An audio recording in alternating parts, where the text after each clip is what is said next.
አንድ የታወቁ ሰውዬ ወይም በቸርች ውስጥ በእድሜ የሚገፉ የቆዩም ሰውዬ ሊሆን ይችላል። ነብይ ወይም ትንቢት አንዳንዴ እየፈረሹ አንዳንዴ እየተሳካላቸው ብዙ ዓመት ያገለገሉ ሰው ትንቢት ቢናገሩና ባይፈጸም ምናልባት ከኛ እምነት ስለጎደለ ይሆን ነው? ምክንያቱም እንዲያነስ ሰዎች አልፈጸም ሲል እምነት ስላነሳችሁ ነው፣ እምነት ስለጎደላችሁ ነው ስለሚሉን፣ ተሳስቼ ነው ያኔም አምልጦኝ ነው ዝም ብዬ ባቦ ሰጠን የሞከርኩት አይሉንም የሚሉን እኛኑ መልሶ ደግሞ ሊቆጡ ይፈልጋል። እናንተ ጋር ነው ችግሩ።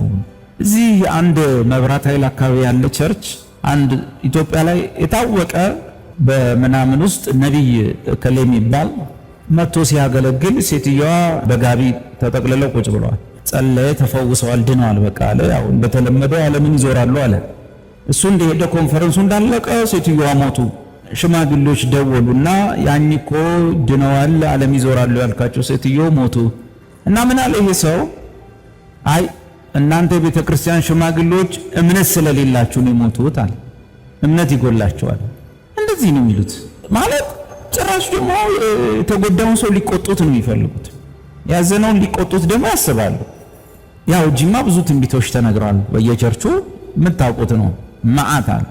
ጅማ ዱባይ ትሆናለች በ4 ዓመት ውስጥ ብሎ አንድ ሰው አስታውሳለሁ። የዛሬ 10 ምናምን ዓመት በፊት በ4 ዓመት ውስጥ ዱባይ ትሆናለች አለ። እንኳን ዱባይ ልትሆን በወቅቱ ከ4 ነው ከስንት ነው ከ10 ዓመት በኋላ ሌላ ነገር ሆነ። ከተማው ጨሰ። ወይ ደግሞ 4 ዓመት ባይል ዝም ብሎ አንድ ቀን ዱባይ ትሆናለች ቢል ያው በሂደት ማደጋችን አይቀርም። የትም ሀገር ላይ እድገት ይጠበቃል። ትንቢት አያስፈልግም። መንግስት ካለ ህግ ካለ ፖሊሲ ካለ በፍጥነትም ይሁን አዝግሞም ይሁን ሀገር ይቀየራል እና ተፈጥሯዊ ነው እድገት። የሰው ልጅ ተፈጥሯዊ ነገር ነው። ብዙም ትንቢት አያስፈልገውም። ኤኒዌይስ እንደዚህ አይነት ትንቢቶች ሲመጡ እና የተናገሩት ነገር አልሆን ሲል እነዚህ ሰዎች አንድ ያስፈራሩናል፣ እንድንፈራቸው ይፈልጋሉ እና ከኛ ችግር ኖሮ ይሆን ወይ ያልተፈጸመው ማይፈጸመው? ያ ፓስተር በ4 ዓመት ሲል የጅማዝ ስላላመነ ይሆንን? ኦር ያኚ ሰውዬ ዝም ብሎ ሲሞክሩ አልተፈጸመምና እንዴት ነው መልሰው ቆጣ ሲሉ ሊያስፈራሩን ሲሞክሩ እንዴት ነው? ዘዳግም 18 ነው መልሱ። ዘዳግም 18 ቁጥር 20 ጀምሮ ማንበብ። በመጀመሪያ እዚህ ቤት ያላችሁ ሰዎች ጥቅስ መሰጣችሁ አንድ ነገር አመኛችሁ ነው። ምንድነው ያመንኳችሁ? የመጽሐፍ ቅዱስ ጥቅስ ካነበባችሁ በኋላ ማናቸውም ልምምድ የትኛውም ፓስተር፣ ሐዋርያ፣ ጳጳስ፣ ሸከና የሚያወራው ነገር በሙሉ ካነበባችሁት ቃል በታች እንደሆነ ታምናላችሁ ብዬ ካነበባችሁ በኋላ ግን እኮ ፓስተርዬ እንደዚህ ብሏል፣ አፖስትልዬ እንደዚህ ብሏል የምትሉ ከሆነ የመጽሐፍ ቅዱሱ ቃል በእምነት እናንተን ስለማይዋሃድ አይጠቅማችሁም። የፓስተርዬ የአፖስትልዬ ቃል የት እንደሚያደርሳችሁ እናያለን። ጥቅስ የምሰጠው መጽሐፉ ካለ አለ። ከዛ በኋላ ያንን ጥቅስ ንክስ አድርገት ይዝና 10 ታላላቅ ታዋቂ የጴንጤ አስተማሪዎች፣ ምሁራን፣ ቴዎሎጂያን ቅብርጥሴ ከዛ ጥቅስ ውጪ የሆነ ነገር ሲዘላብዱ ቢሉ ኖ ኖ ኖ ኖ ኖ ልክ ነው። እርሶ በቴዎሎጂ በጥሰዋል፣ እርሶም በጥሰዋል፣ በቴዎሎጂ በእንትን በጥሰዋል። ግን ጥቅሱ ከርሶም ከናንተ ማስተሳሰብ አንድ የመጽሐፍ ቅዱስ መስመር ይበልጣል። ኢየሱስ ከዚህ ከቅዱስ መጽሐፍ ውስጥ አንዲት ፊደል ወይንም የውጣ አታልፍም ብሎ ለምን ተናገረ? የውጣ በዕብራይስጥ ቃል ውስጥ ትንሽ ጭረት እንደማለች ነች። የውጣ በዕብራይስጥ ፊደሎች አሉ፣ አሌፍ፣ ቤት፣ ጋሜል፣ ዳሌጥ፣ ዋው ምናምን ያለ አንዷ ጭረት እንኳን አትቀየርም፣ አታልፍም። ከምን ትበልጣለች? ከሰማይና ከምድር። ሰማይና ምድር ቢያልፍ እንኳን ማን ይበልጣል ማለት? አቤት! ከዚህ ሰማይና ከዚህ ምድር ይልቅ የትኛው ይጸናል? አቤት! ይሄ ቃል ጸንቶ ይኖራል። አይገርማችሁ? ያመናችሁ ሰማይ ዘላለማዊ አይደለም፣ ያልነበረ የመጣ ስለሆነ ይጠፋል። ያልነበረና የመጣ ነገር ሁሉ ይጠፋል። እኛ እንኳን ለዘላለም ማንጠፋው የነበረው እሱ በመጀመሪያ ቃል ነበር፣ ቃልም በእግዚአብሔር ዘንድ ነበረ፣ ቃልም እግዚአብሔር ነበረ፣ በእርሱ ዘንድ ሕይወት ነበረች፣ ሕይወትም የሰው ብርሃን። እሱን ስላገኘን እንጂ ያልነበረ ነገር በሙሉ ይጠፋል። ያልነበረ አሁን ያለ ነገር ሁሉ ጠፊ ነው። ይሄ የምታዩት ሰማይ ይጠፋል፣ ይሄ የምታዩት ምድር ቀልጦ ይጠፋል። የአምላኬ ቃል ግን ለዘላለም ትኖራለች ይላል። አይገርም?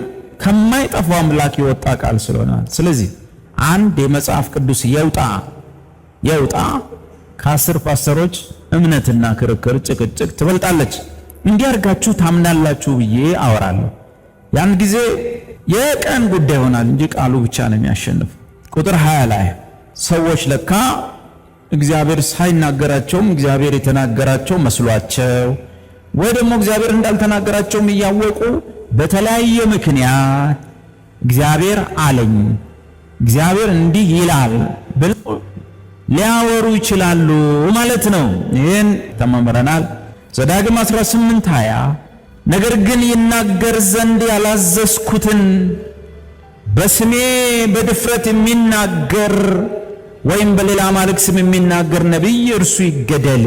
በእርግጥ ነው በብሉይ ኪዳን ዘመን ቢሆን ይገደላል፣ በደንብ በድንጋይ ተወግሮ። አሁን በድንጋይ የምንወግረው በእግዚአብሔር ቃል አማካይነት። ግን ንባቡን አይታችኋል። ይሄ ሰው ምንድን ነው ያደረገው? ይናገር ዘንድ ያላዘዝኩትን እግዚአብሔር ፈጽሞ ያወራውን ይሄ ሰው የጸሎት መሃል ምናምን መሃል እያወራ ያለውን እግዚአብሔር ፈጽሞ እንዲናገር አላዘዘውም። ምን ያሳያል ማለት ነው? መንፈስ ቅዱስ በጣም ኮንፊርም እስካደረገልን ድረስ የመጣልንን ነገር ሁሉ አለማውራት ጥሩ ነው ማለት ነው። መጥቶልን እንኳ መንፈስ ቅዱስ ኮንፊርም እስካላደረገ አንዳንዴ እኮ መንፈስ ቅዱስም አጽንቶት እርግጠኛ ሆኖ እኮ ዝም ማለትም አለ። እንደ ማርያም ልባም መሆን አለ። ጌታ ኢየሱስን እንዴት እንዳገኘችው ታውቃለች። ግን ሰፈር ወጣ እግዚአብሔር እንዲለኛል እንዲያለኛል አለች። መልአክ መጥቶ ነው ያወራት። የጌታ መልአክ አላለች። ድምጿን አጥፍታ 30 ዓመት ሙሉ ገብርኤል እንደተገለጠላት የሰፈር ሰው ያለ ወንድ ዘር እንደጸነሰች ማንም ሰው ሳያቃደገ የዮሴፍና የማርያም ልጅ መስሏቸው። መጽሐፉ ምን ይላል? ማርያምም በልቧ ታኖረው ነበር። ኢየሱስን የሚያክል ምስጢር በልቧ አኖራለች። እንኳን የጓዳው ጎድጓዳ ምስጢር ቀርቶ እና በጣም መንፈስ ቅዱስ እርግጠኛ አርጎና ገፍቶ አስጨንቆን ልቀቀው ካላለ በቀር እንደ የመጣውን ሁሉ መወንጨፍ ዝም ብሎ መተኮስ ጥሩ አይደለም። ምን ይላል ማለት ነው? እግዚአብሔር ሰውየው ሲያወራ ምን ይላል? አላዘዝኩትም፣ እንዲህ ብለህ ተናገር ብዬ አላዘዝኩትም። እሺ ያላዘዝኩትም። ቀጥሎስ በስሜ በድፍረት የሚናገር ኦ ማይ ጋድ ምን ማለት ነው? ሰውየው እግዚአብሔር ባዘው የሚናገረው ግን በማን ስም ነው? እግዚአብሔር አለኝ፣ የሰራዊት ጌታ እግዚአብሔር እንዲህ አለኝ ምናምን ነው። ጌታ እንዲህ አለኝ፣ ጌታ ተናገረኝ ወዘተ ወዘተ። በጣም ከባድ።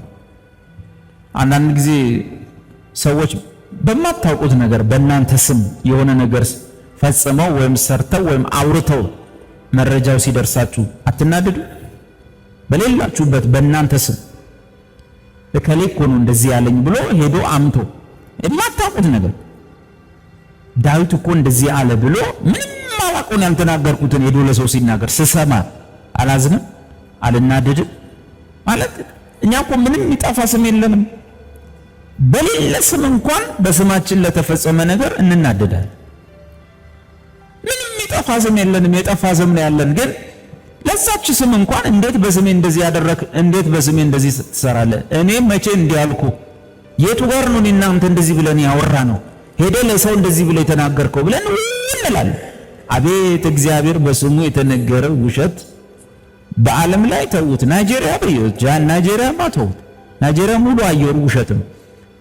ኢትዮጵያ ውስጥ ራሱ ከ1970ዎቹ ጀምሮ በየጓዳው ጎድጓዳው ምንም ሳወራ እግዚአብሔር በየቸርቹ በስሙ የተወራ ወሬ ስንት ቁና ይወጣዋል፣ ስንት ቶን ይወጣዋል። አቤት የኢትዮጵያ ቤተክርስቲያን ጴንጤቆስጤ ቤተክርስቲያን መጀመሪያ ማድረግ ያለባት በመንፈስ ቅዱስ ስም ለባለፉት 30-40 ዓመታት መንፈስ ቅዱስ ምንም ሳያወራ በስሙ እንዲህ ተባለ፣ በስሙ እንደዚህ ብሏል ብሎ ለተነገሩት ኃጢአቶች፣ ድፍረቶች፣ ግፎች ድፍረትን በሙሉ ተሰብስበው ስቴዲየም ገብተው ንስሐ መግባት አለባቸው። ንስሐ ስለተጣሉ ጳጉሜ ላይ መታረቅ አይደለም፣ እሱ የውሸት ነው። መንፈስ ቅዱስ በስምህ መዓት ዋሽተናል፣ ከይቅርታ ጋር የመረቅ ቃል አይደለም። መንፈስ አለኝ እግዚአብሔር አለኝ ብለን በስምህ ምንም ያላልከውን መዓት ነገር ብጥርቅ ብለን አውርተናል። ብሎ የጴንጤቆስጤው ዓለም በሙሉ ስቴዲየም ገብቶ ማልቀስ አለበት፣ ንስሐ መግባት። ከዛ በኋላ ያንዳንዱ ቸርቹን መቆጣጠር መቻል አለበት። ሲልህ ብቻ ሲገፋህ ብቻ እየተባለ በስም ትዳር ተፈቷል፣ እጮኝነት ተለያይቷል፣ ንግድ ተቀምጧል። በሽተኛ ሆኖ የተኛ ሰው ደወለልኝ። ትልቅ ሰው ነው። ምን ያህል እንደሚያጀዝቡህ የምታውቀው። የዚህን ሀብታም ንብረት አዙሮ ጨርሰው ሰውየው አለሁበት ብሎ ጨዋታ ሲገባ የለም ወጥቶ አስወጥቶት ወደቀ፣ ተኛ፣ ታመመ። ከ2 ዓመት በኋላ ነው ሰውየው ትንሽ ነፍስ ዘርቶ ጴንጤን በዓይኔ ያሳየኝ ብሎ ተው ግድ የለም ያሉት እችን ትምህርት ሲሰጡት ሲሰማ ሌላ ነው፣ ሲሰማ ሌላ ነው። እንደዚህም አይነት ክርስትና አለ እንዴ ብሎ የደወለልኝ ማለት። በሽተኛ አድርጎት ሰውየው አልጋ ላይ ነው። እግዚአብሔር እንዲህ ይላል። እንዴት አምኖ ሰው ዝርግፍ እንደሚልታ ሰዎች እስከዚህ ድረስ የተሰጡበት ምክንያት እግዚአብሔር ያላዘዛቸውን ብሎኛል ብለው እንደሚያወሩ አለማወቅ ወይም ቢያውቁም አለማስተዋል። ሁለተኛው ደግሞ ሰዎቹ የሚናገሩት በማን ስም ነው? በስሜ በድፍረት የሚናገር ነው የሚለው። ኦ ማይ ጋድ! በስሜ የሚናገር ሳይሆን በድፍረት የሚናገር በጣም አስፈሪ ነው። በጣም አስፈሪ ነው። እግዚአብሔር እንደምን ቆጥሮታል? ይሄ ድፍረት ነው። ድፍረት ነው። ቅድም ብያቸዋለሁ። አንተ እዚህ ቤት ያለው ወንድሜ ወይም እህቴ አንቺ በማታውቀው ነገር ሰው መጥቶ እንዴት እንደዚህ ትለኛለህ? ግን እንዴት እንዲህ ትይኛለሽ? ለራሴ ለኔ አትነግሪኝም? ምን አይ ያልከኝን ሰምቻለሁ፣ ያልሽኝን ሰምቻለሁ። እኔ ስላንተ የቱ ጋር እንዲህ ያላልከኝም እንዲህ እንዳላልሽኝ በኢየሱስ ስም እኔ ለማን አንዳንዴ ለማብራራት ሁሉ ቃል ያጥራሃል። በስም የሆነ ነገር ሲፈጸም በጣም ያሳዝናል፣ ልብ ይሰብራል፣ ያናድዳል። እግዚአብሔር በስሙን በድፍረት ያላዘዘውን ነገር ሰዎች ያወራሉ ማለት ነው። ድሮ ይገደል ይላል፣ አሁን አንገለውም። ቁጥር 21 አሁን ጥያቄ ነው የምናነሳው። እንዴት ነው የምናውቀው? እሳቸው እኮ ትልቅ ሰው ናቸው፣ በቸርቻችን መስራች ናቸው፣ የድሮ ናቸው፣ ደርግ የገረፋቸው ናቸው፣ ቀብርጥሴ ናቸው እና በፊት ደግሞ አንዳንድ ትንቢት ተናግረው ተፈጽመዋልና እንዴት ነው ይሄ ነገር? እንደውም ሲጸልዩ አጋንንት ይጮሃል፣ ምልክትና ድንቅ ያደርጋሉ ወዘተ አይደል? በነገራችን ላይ ጅማ ከተማ ብዙ አጋንንት በማውጣት አንደኛ አባ ገሰሰ ይባላል። የኪዳነ ምሕረት መነኩሴ ታውቋቸዋላችሁ? አባ ገሴን የሚያቀዙ ውስጥስ ሞተዋል? አሁን የሉ? ሻምበል ያውቋቸዋል። እየዞሩ ማውጣት ነው ስራቸው። 10 ደቂቃ አይቆምም ጋኔኑ እሳቸው ጋር 10 ደቂቃ አይቆይም። በቃ እሳቸው ጸጋቸው ነው ተብሎ እየዞሩ በየቤቱ ማስጮህ ነው ስራቸው። እና አባ ገሴን እንመናቸው ወይ እንደዛ ስላረጉ ምልክት ድንቅ ምናምን አጋንንት ምናምን እሱን ለሱ ሌላ ተሰጣቸዋለሁ አለ። ግን አሁን ጥያቄን ጠይቅ። እንዴት ነው የምናውቀው? ሰውዬው የተናገረው ፓስተርዬ፣ አፖስትልዬ፣ ምናምንዬ፣ ፕሮፌትዬ የተናገሩት ትንቢት ወይም ሰፈር ጸሎት ላይ ደግሞ ማዘር እንትና ትዬ እንትና ምናምን ይኸው እኛ ቤት የእናቶች ጸሎት ነበረ። የሰፈሩ ጴንጤ ሁሉ እኛ ቤት መጥቶ ይጸልይ ነበር። ከዛ ቆሙ። ከዛ ማዘርን ለምንድን ነው ጸሎቱ የቆመ አልኳት። እዲያ ምን ለቅሶ ቤት አደረጉት እኮ አለች። እየመጡ ማልቀስ ነው አስቆመቻቸው ማለት ገና እንደተንበር አንዴት እግዚአብሔር እንዲህ ይላል የሰራዊት አምላክ። ከዛ ሂጂ ውጡልኛል አስወጣቻቸው ማለት። የለም እኮ ኪዳን ውስጥ የሉም ሰዎቹ። ሌላ ሃይማኖት እኮ ነው ያለው። ሌላ ባዕድ እምነት ውስጥ ናቸው ያሉት። ከልት ይባላል። ቀጥሮ ምን ይላል? በልቡም እግዚአብሔር ያልተናገረውን ቃል እናውቅ ዘንድ እንዴት ይቻለናል ብትል። አሁን ይህን ሳስተምር እንዴ አሁን እግዚአብሔር ይናገረው ፓስተርዬ፣ አፖስትልዬ ምናምንዬ በምን አውቃለሁ? ትዬ እንትና ያወሩት ወይም ሰፈር የተነገረው ትንቢት ከእግዚአብሔር ይሆን? አሁን በምን አውቃለሁ? ሊሆንስ ቢችል ቀላል። እግዚአብሔር ያልተናገረውን ቃል እናውቅ ዘንድ እንዴት ይቻለናል ብትል፣ ጠያቂው ይህን በደንብ ያዘልኝ። እግዚአብሔር ያልተናገረውን ቃል እንዴት ነው የምናውቀው ብትል፣ ቁጥር 22 ነቢዩ ስሙ እኮ ነቢዩ ነው። ነቢዩ በእግዚአብሔር ስም በተናገረ ጊዜ ምንም በእግዚአብሔር ስም ቢናገርም ማለት ነው የተናገረው ነገር ባይመጣም የተናገረው ነገር ካልሆነ ካልተፈጸመ ካልመጣ ያ ነገር እግዚአብሔር ያልተናገረው ነው። ውሸቱን ነው፣ ስላላመናችሁ ነው፣ እምነት ጎሏችሁ ነው። እኔ እግዚአብሔር ተናግሮ እኔ ተናገርኳችሁ እናንተ ግን ስለማታምኑ ነው ያልተፈጸመው የሚለው ውሸቱን ነው። ካልተፈጸመ ካልሆነ ያ ነገር እግዚአብሔር ያልተናገረው ነው። ታዲያ ሰውየው እንዴት ነው የተናገረው? ነቢዩ በድፍረቱ ተናግሮታል እና እርሱን ምን አትበለው፣ አትፍራው። ለምን አትፍራው አለ? መልሱልኝ። ለምን ነቢዩን አትፍራው ያለው? ነቢያት ትንቢታቸው ካልተፈጸመ ጭራሽ እኛን ምን ሊሆኑ ነው የሚፈልጉት? ሊያስፈራሩ